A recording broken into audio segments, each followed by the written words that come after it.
Police వార్షిక నివేదిక. So మనకు లాస్ట్ ఇయర్ 2024లో 5,937 కేసులు రిజిస్టర్ కాగా ఇప్పుడు ఈ సంవత్సరం 5,600 చిల్లర అయింది.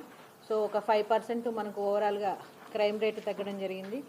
మనకు ఈ సంవత్సరం గంజాయి కేసులు లాస్ట్ ఇయర్ కంటే కూడా పెరిగినాయి. ఈ పెరిగిన కేసులు కూడా మనకు మేజర్గా కన్జ్యూమర్స్, అంటే ఇక్కడ అమ్మకం కంటే కూడా వాడుతున్న వాళ్ళు ఉన్నారు, వాళ్ళు కూడా స్టూడెంట్స్ ఉన్నారు.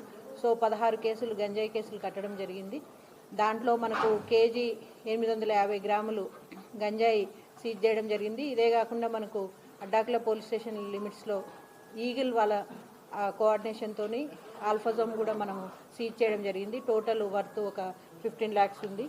24లో మనకు 32 కేసెస్లో కన్విక్షన్ రాగా ఈ సంవత్సరం 55 కేసుల్లో కన్విక్షన్ వచ్చింది. సో నేరము శిక్ష, దానికి సంబంధించి శిక్షలు కూడా పెరగడం జరిగింది.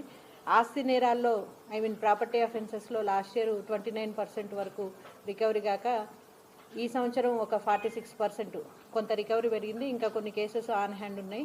ఇంకొక 2-3 డేస్లో అవి కూడా రికవరీ చేయడం జరుగుతుంది. ఆపరేషన్ ముస్కాన్, ఆపరేషన్ స్మైల్ ద్వారా కూడా మనము 159 మంది బాలురు, 19 మంది బాలికల్ని కూడా రక్షించడం జరిగింది. వాళ్ళ పేరెంట్స్కి అప్పగించాము. ఇవి కాకుండా 44 కేసులు బాల కార్మిక చట్టం కింద కూడా రిజిస్టర్ చేయడం జరిగింది. 2025లో కంప్లీట్గా మనకు 10,000 పాస్పోర్ట్ దరఖాస్తులు రాగా ఆల్మోస్ట్ అందులో అన్నీ కూడా మనం ఇన్ టైంలో కంప్లీట్ చేయడం జరిగింది. ఇవే కాకుండా జాబ్ వెరిఫికేషన్ కూడా 1900 వివిధ డిపార్ట్మెంట్స్ నుంచి జాబ్ వెరిఫికేషన్ వచ్చాయి.